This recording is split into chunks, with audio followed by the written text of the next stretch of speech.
नमस्कार, बड़ी खबर में आपका स्वागत है और मैं हूं आपके साथ ज्योति सांगवान और मैं हूं आपके साथ दीपशिखा भारद्वाज। बड़ी खबर की शुरुआत करते हैं। आज रात पीएम मोदी जापान के लिए रवाना होंगे। पीएम मोदी क्वाड नेताओं की शिखर बैठक में शिरकत करने वाले हैं। तो काफी अहम ये बैठक रहने वाली है और इस बैठक में कई देशों के नेताओं से भी पीएम नरेंद्र मोदी मिलेंगे। क्या कुछ रहेगा, देखिए। प्रधानमंत्री नरेंद्र मोदी 23 और 24 मई को जापान की राजधानी टोक्यो में होंगे। इस दौरे में पीएम मोदी जहां एक तरफ क्वाड नेताओं की शिखर बैठक में शिरकत करेंगे, तो वहीं करीब 36 घंटे की इस यात्रा में उनकी मुलाकातें अमेरिकी राष्ट्रपति और जापान के प्रधानमंत्री के अलावा ऑस्ट्रेलिया के नए पीएम से भी होगी। पीएम मोदी की इस तीसरी जापान यात्रा में जहां एक तरफ क्वाड नेताओं की तरफ से महत्वपूर्ण एजेंडा चर्चा के लिए मेज पर होगा, तो वहीं द्विपक्षीय वार्ताओं के दौरान भी निवेश, व्यापार, सुरक्षा, तकनीक समेत कई मुद्दों पर महत्वपूर्ण बातचीत होनी है। पीएम मोदी देर रात जापान के लिए रवाना होंगे और 23 मई को टोक्यो पहुंचते ही उनके कार्यक्रमों का सिलसिला शुरू हो जाएगा। क्वाड के भविष्य और उनके प्रभावी बने रहने के लिहाज से टोक्यो की बैठक को खासा महत्वपूर्ण माना जा रहा है। इसकी बड़ी वजह है कि एशिया प्रशांत क्षेत्र के अनेक देश जहाँ आर्थिक और सुरक्षा की चुनौतियों से जूझ रहे हैं, तो वहीं क्वाड के वादे जमीन पर उतरने में फिलहाल कमजोर ही नजर आते हैं। ऐसे में अमेरिका, जापान, भारत और ऑस्ट्रेलिया के नेताओं की कोशिश होगी कि ठोस नतीजे देने वाली योजनाओं को तेजी से बढ़ाया जाए। जापान में पीएम मोदी की जहां अमेरिकी राष्ट्रपति जो बाइडेन के साथ आमने सामने की दूसरी मुलाकात होगी, तो वहीं जापान के पीएम किशिदा से वो महज 2 महीने के अंदर दूसरी बार मिलेंगे।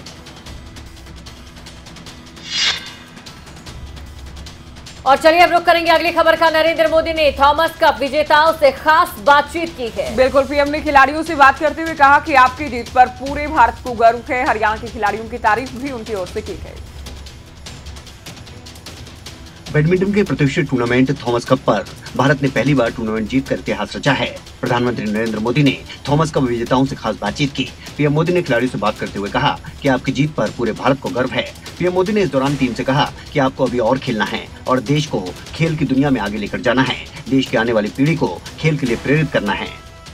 ये बात सही है कि पहले थॉमस कप में हम इतने पीछे रहते थे कि देश में इस प्रकार के टूर्नामेंट की चर्चा भी नहीं होती थी। लोगों को पता भी नहीं होता था कि कोई इतनी बड़ी टूर्नामेंट हो रही है। और इसलिए जब लोगों को खबर पहुंची तो मैंने आपको फ़ोन पर भी कहा था कि शायद हिंदुस्तान में। पीएम मोदी ने कहा कि मेरी तरफ से और पूरे भारत की तरफ से आप सभी को बधाई। वहीं इस दौरान लक्ष्य नाम के खिलाड़ी ने पीएम मोदी से बात करते हुए कहा कि आपसे मिलकर हमारा मनोबल बढ़ता है। मैं चाहता हूं कि आगे भी देश के लिए इसी तरह से मेडल जीतते रहें। न्यूज़ डेस्क, खबरें अभी तक। चलिए खबरों में आगे बढ़ेंगे। महाराष्ट्र नवनिर्माण सेना चीफ राज ठाकरे ने पुणे में एक बड़ी रैली को संबोधित किया। औरंगाबाद के बाद ये उनकी दूसरी रैली है। इस रैली में राज ठाकरे ने बताया कि आखिर क्यों उनका अयोध्या दौरा रद्द किया गया। उन्होंने इस दौरान कहा कि अगर मैं अयोध्या जाता तो मेरे खिलाफ मामला दर्ज हो जाता। मैं रामलला के दर्शन करना चाहता था, लेकिन तबीयत ठीक न होने के चलते ऐसा नहीं हो पाया। तो पुणे की रैली को संबोधित करते हुए राज ठाकरे ने कहा कि क्या शिवसेना ही तय करेगी कि असली और नकली हिंदुत्व क्या है। उत्तर भारतीयों के अपमान के आरोप पर भी उन्होंने कहा कि हमारा आंदोलन इसलिए था कि लोगों को अपने राज्य में ही नौकरी मिले। अब हमसे माफी मांगने की बात क्यों कही जा रही है, सवाल भी उनकी ओर से किया गया। हमने पाकिस्तानी कलाकारों को मुंबई से बाहर निकालने का काम किया। आपने कौन सा आंदोलन किया? इसके साथ ही राज ठाकरे ने ये सवाल भी पूछा है।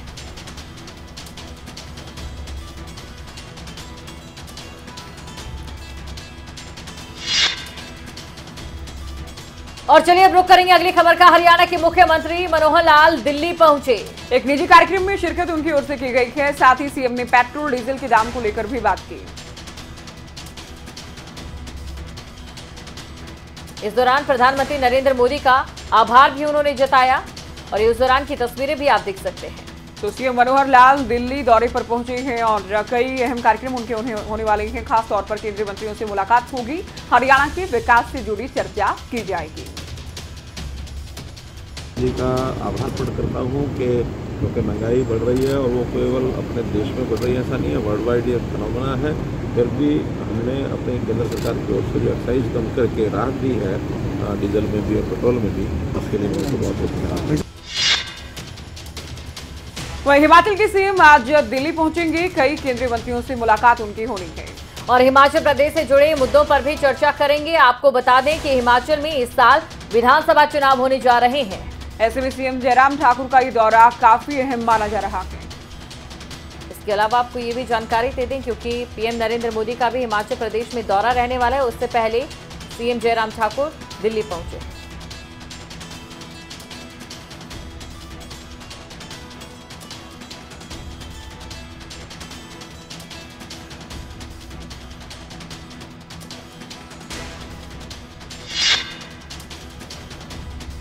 देश भर में बेतहाशा बढ़ती पेट्रोल डीजल की कीमतों से परेशान लोगों को शनिवार को थोड़ी राहत मिली। बिल्कुल, मोदी सरकार ने पेट्रोल पर 8 रुपए और डीजल पर 6 रुपए एक्साइज ड्यूटी कम करने का फैसला लिया है।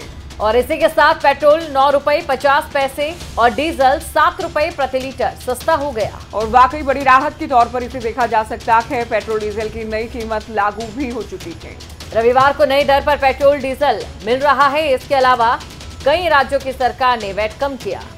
इससे थोड़ी और राहत अधिक मिलेगी, ये भी उम्मीद अब जताई जा रही है कि पेट्रोल डीजल के दाम कम होने से महंगाई भी कम होगी। पेट्रोल का आंकड़ा जो 100 रुपए के पार पहुंच चुका था, तकरीबन 105 रुपए के आसपास था, लेकिन अब केंद्र सरकार ने एक्साइज ड्यूटी घटा दी है और पेट्रोल पहुंच चुका है 96 रुपए 60 पैसे, यानी कि पेट्रोल में जो कटौती हुई है वो तकरीबन 9.5 रुपए की हुई है। वहीं अगर डीजल की बात करें तो डीजल में 7 रुपए के आसपास कटौती हुई है, क्योंकि एक्साइज ड्यूटी जो कम की गई सरकार की तरफ से पेट्रोल पर वो 8 रुपए के आसपास कम की गई और डीजल पर 6 रुपए के आसपास की कम की गई। लेकिन उसके बाद जो असर देखने को मिला पेट्रोल और डीजल पर, आप देख सकते हैं डीजल का रेट फिलहाल 89 रुपए 47 पैसे और पेट्रोल का रेट 96 रुपए 60 पैसे है। और आम पब्लिक से इस पर जब राय जानेंगे तो वो कितनी राहत महसूस कर रहे हैं। सर, आज तो पेट्रोल ज़्यादा आएगा, 9.5 रुपए पेट्रोल कम हो गया है, डीजल 7 रुपए कम हो गया है। बहुत बढ़िया हुआ, सरकार ने बहुत बढ़िया कदम उठाया है, लेकिन सरकार को आगे इसको और डाउन करना चाहिए, क्योंकि जब ये बीजेपी सरकार आई थी उस टाइम रोड 70 रुपीज़ था, फिर इन्होंने 100+ कर दिया। अब 9-10 रुपये कम करके कल को फिर ना बढ़ा देना। ये गवर्नमेंट की पॉलिसी यही होती है, बढ़ा तो 30 रुपये दिया, अब कम 9 रुपये किया। कम से कम इनको फिर उसी रेट पे लाना चाहिए। तो राहत है आज थोड़ी, फिलहाल तो राहत है, आगे इनका पता नहीं कब बढ़ा दे, फिर धीरे धीरे करके बढ़ा देते हैं। ये फिलहाल लोग राहत महसूस कर रहे हैं, कुछ और लोग हैं उनसे भी जानने का प्रयास करेंगे। वहीं प्रधानमंत्री उज्ज्वला जो योजना है उसके तहत 200 रुपये सिलेंडर भी सस्ता किया है 12 सिलेंडर तक। आज पेट्रोल ज़्यादा आया है, राहत मिल रही है। बहुत अच्छा लग रहा है जी, बहुत अच्छा लग रहा है जी। 9.5 रुपए कम हो गया है पेट्रोल, बहुत बढ़िया है जी। तो लोग इस बात से खुश जरूर हैं और कुछ और लोग हैं उनसे भी जान लेते हैं। भैया, आज पेट्रोल 9.5 रुपए और डीजल 7 रुपए सस्ता हो गया है, कितनी राहत महसूस हो रही है? सर, राहत तो है, लेकिन कुछ और होनी चाहिए, कम से कम 70-75 के आसपास आना चाहिए। लेकिन अच्छा है, चलो कुछ तो डिफरेंस पड़ा पब्लिक के लिए, कुछ तो डिफरेंस पड़ा पहले के मुकाबले अब के रेट में। लेकिन लोग चाहते हैं कि थोड़ी सी राहत और मिल जाए ताकि पेट्रोल 70-75 रुपए के आसपास आ जाए। और ये तस्वीरें हम आपको करनाल से दिखा रहे थे, जैसे ही कल सरकार की तरफ से डिसीजन लिया गया और आज से ये जो कीमतें लागू हुई हैं नई, उसके बाद लोग राहत की सांस जरूर ले रहे हैं। खबरें अभी तक के लिए करनाल से हिमांशु नारंग। चलिए बुलेटिन में आगे बढ़ेंगे, बात करेंगे हरियाणा बीजेपी के हिसार में बीजेपी का महामंथन होने वाला है। तो बिल्कुल 27 मई को प्रदेश पदाधिकारियों की बैठक होगी, 28 मई को बीजेपी कार्यकारिणी की बैठक रहेगी। तो 28 मई को ही प्रदेश चुनाव समिति की बैठक भी होनी है। सीएम मनोहर लाल बैठक में शामिल होंगे। बीजेपी प्रदेश अध्यक्ष ओपी धनखड़ भी मौजूद रहेंगे। राजनीतिक हालात समेत कई मुद्दों पर चर्चा की जाएगी। तो हरियाणा बीजेपी के सभी विधायक, सभी सांसद, वरिष्ठ नेता शामिल होंगे। कार्यकारिणी के तमाम सदस्य भी मौजूद रहेंगे। तो काफी अहम ये बैठकें रहने वाली है। बड़ी खबर आपको बता रहे हैं, 28 मई को बीजेपी कार्यकारिणी की बैठक होगी। तो इसमें निकाय चुनाव को लेकर, राज्यसभा चुनाव को लेकर चर्चा की जाएगी, पंचायत चुनाव को लेकर भी चर्चा की जाएगी, रणनीति बनाई जाएगी।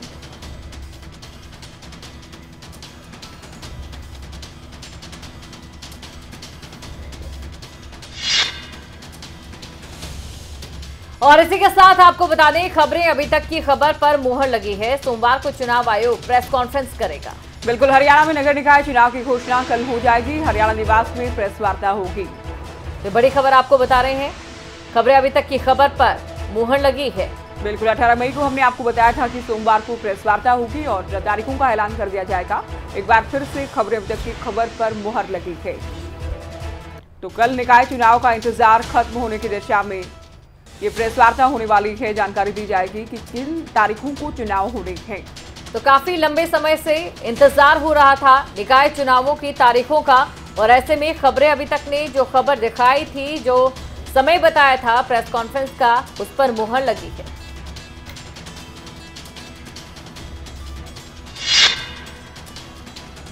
चलिए बड़ी खबर में आगे बढ़ेंगे। अब बात करेंगे पलवल की। पलवल में गदपुरी टोल प्लाजा के विरोध को लेकर टोल प्लाजा पर महापंचायत का आयोजन हुआ, जिसमें आसपास के गांव के सैकड़ों लोग पहुंचे। आपको बता दें कि कांग्रेस नेता करण दलाल के नेतृत्व में यहां टोल हटाने के विरोध में आंदोलन चल रहा है। बिल्कुल, पूर्व मंत्री दलाल की अगुवाई में लगातार ये प्रदर्शन पहले भी जारी था। आज महापंचायत का आयोजन किया गया और 20 तारीख को एक शख्स यहां पिस्तौल लेकर भी पहुंचा था और आंदोलन खत्म करने की धमकी दे रहा था। तो फिलहाल एहतियातन भारी पुलिस बल की तैनाती की गई है। माना यह जा रहा है कि महापंचायत के बाद कोई बड़ा फैसला संभव है।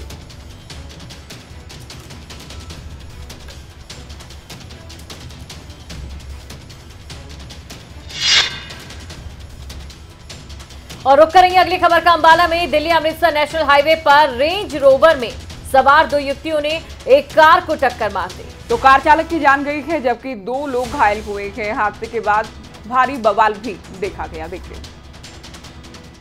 दिल्ली अमृतसर नेशनल हाईवे पर एक बड़ा सड़क हादसा हो गया। रेंज रोवर में सवार 2 युवतियों ने रोड पर खड़ी एक कार को पीछे से इतनी जोर से टक्कर मारी कि कार के परखच्चे उड़ गए। नशे की हालत में लड़कियों ने हाईवे पर भी खूब हंगामा किया। जब पुलिस मौके पर पहुंची तो जैसे तैसी युवतियों को रेंज रोवर से उतारकर पुलिस जिप्सी में बिठाया गया, लेकिन शराब के नशे में धुत इन युवतियों ने रास्ते में महिला पुलिसकर्मियों से भी मारपीट की। जब मेडिकल के लिए अस्पताल ले जाया गया तो वहां भी युवतियों ने जमकर ड्रामा किया। क्या हुआ था वहाँ पे, बताइए आप प्लीज। सर, वहाँ पर हम अपनी गाड़ी की स्पीड कम कर रहे थे। रोड के बीच में अगर कोई गाड़ी आएगी तो मैं कुछ नहीं कर सकती। उसमें मैंने ब्रेक मारे थे। इस दुर्घटना में हिमाचल नंबर की जिस गाड़ी को टक्कर मारी गई उसमें 4 लोग सवार थे।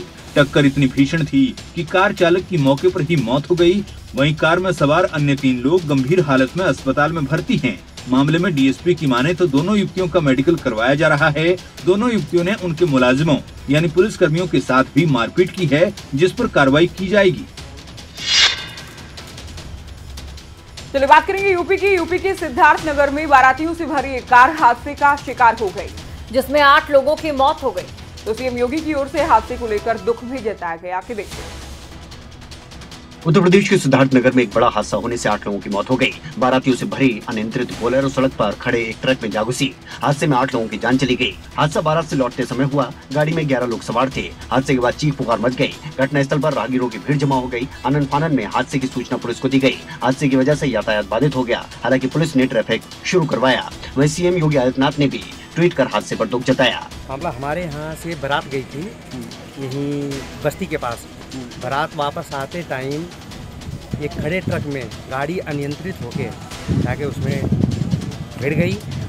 11 लोग सवार थे गाड़ी में, उसमें 8 लोगों की दुर्घटना स्थल पे दर्दनाक मौत हो गई और 2 लोग अभी सरकारी हॉस्पिटल सिद्धार्थनगर में एडमिट हैं। हादसे में 3 लोग गंभीर रूप से घायल हो गए, जिन्हें जिला अस्पताल से गोरखपुर रेफर किया गया। हादसे में जान गंवाने वाले थाना शौहरतगढ़ के महला गांव के रहने वाले थे। आपको बता दें कि यह हादसा जोगिया कोतवाली क्षेत्र के काले नमक ढाबे के पास हुआ।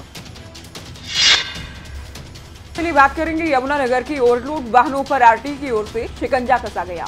बिल्कुल, यमुनानगर में अब तक का सबसे बड़ा चालान काटा गया है। 1,27,000 रुपए का चालान। बिल्कुल, अब तक का सबसे बड़ा जुर्माना ही लगाया गया है। दरअसल निर्धारित सीमा से 3 गुना ज्यादा खनन सामग्री भरी गई थी। मई महीने में 1 करोड़ 20 लाख का चालान वसूला जा चुका है, जुर्माना वसूला जा चुका है। तो ओवरलोड वाहनों पर लगातार ये सिलसिला जारी है कार्रवाई का। और अब तक का सबसे बड़ा एक वाहन पर 1,27,000 रुपए का जुर्माना लगाया गया है। मई महीने की अकेले आप बात करें तो 1 करोड़ से अधिक जुर्माना वसूला जा चुका है। तो ओवरलोड वाहनों पर आरटीए की ओर से लगातार शिकंजा कसा जा रहा है।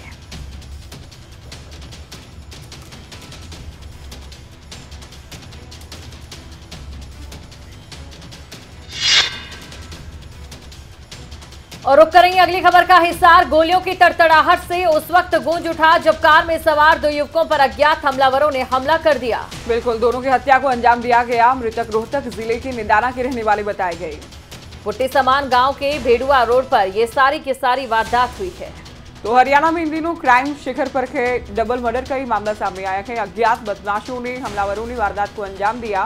पुलिस मामले की जांच पड़ताल में जुटी है, तलाश जारी है।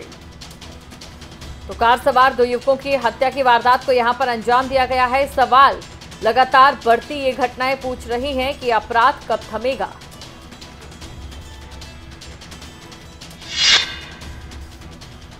आइए बात करेंगे चंडीगढ़ की मनीवादरा में एक युवक की सरेआम हत्या को अंजाम दिया गया।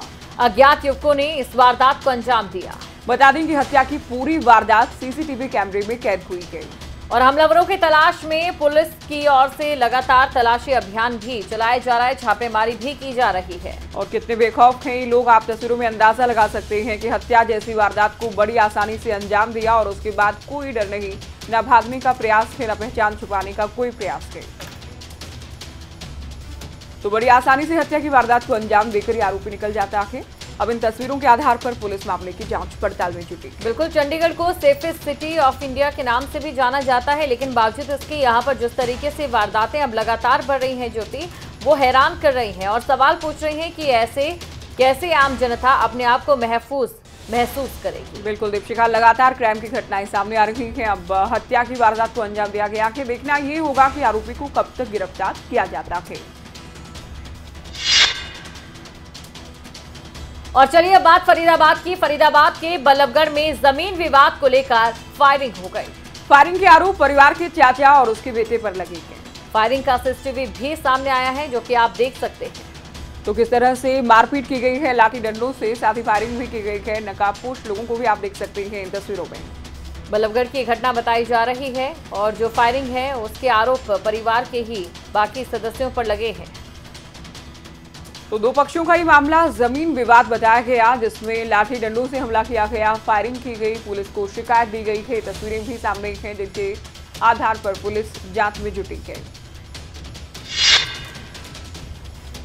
वहीं कुरुक्षेत्र की जेल में कैदियों के 2 गुट आपस में भिड़ गए, जिसमें 2 कैदी गंभीर रूप से घायल हो गए।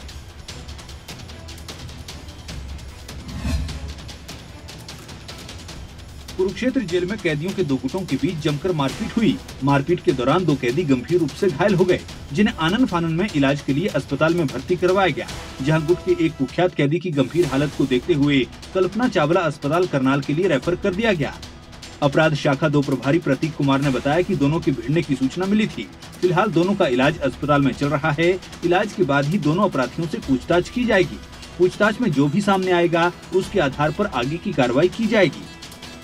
मिली थी कुरुक्षेत्र जेल के अंदर 2 जो हैं अपराधी हैं वो आपस में भिड़ गए हैं और उनका लड़ाई झगड़ा वहाँ जेल के अंदर हुआ है। बस उसी सूचना के आधार पर यहाँ कुरुक्षेत्र एलजेपी हॉस्पिटल में आए हैं। अभी डॉक्टर ट्रीटमेंट कर रहे हैं, देखते हैं अभी क्या ट्रीटमेंट चल रही है और दोनों से अलग से पूछताछ की जाएगी। जेल के अंदर लड़ाई झगड़ा हुआ था, उसमें 2 कैदियों को चोटें पहुँची थी। वो दोनों यहाँ पे आए थे एक एक करके। जो पहला कैदी और झज्जर के तहसील कार्यालय में 1 साल पहले लगाई गई आग के मामले में बड़ा खुलासा हुआ है। बिल्कुल, बताया गया कि रिकॉर्ड को खुर्द-बुर्द करने की नीयत से ही आग लगाई गई थी। पुलिस ने मामले में एक आरोपी को गिरफ्तार किया है। उसके साथी को प्रोडक्शन वारंट पर लेने की तैयारी भी लगातार जारी है। पुलिस मामले में रोहतक के डीआरओ को पहले ही गिरफ्तार कर चुकी है। तो बिल्कुल हैरान करने वाला ये मामला है। तहसील कार्यालय में दस्तावेज को, रिकॉर्ड को जलाने के लिए दरअसल आग लगाई गई थी। अब मामले में गिरफ्तारी की गई है।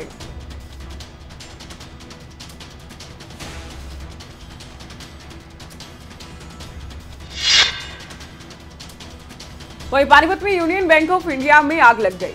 आग लगने से बैंक का एटीएम जलकर खाक हो गया। बताया गया कि ट्रांसफार्मर से निकली चिंगारी के चलते ये आग लगी और यहाँ बैंक का एक हिस्सा पूरी तरह से जल गया और दमकल विभाग ने कड़ी मशक्कत के बाद आग पर काबू पाया। तो बिल्कुल एक एटीएम पूरी तरह से जलकर राख हो चुका है। तस्वीरें आपके सामने। एक चिंगारी से ये आग शुरू हुई और बैंक का एक हिस्सा जलकर पूरी तरह से राख हो गया, जिसके बाद दमकल विभाग की गाड़ियां यहाँ पहुंचती हैं और मौके पर काबू पाया जाता है।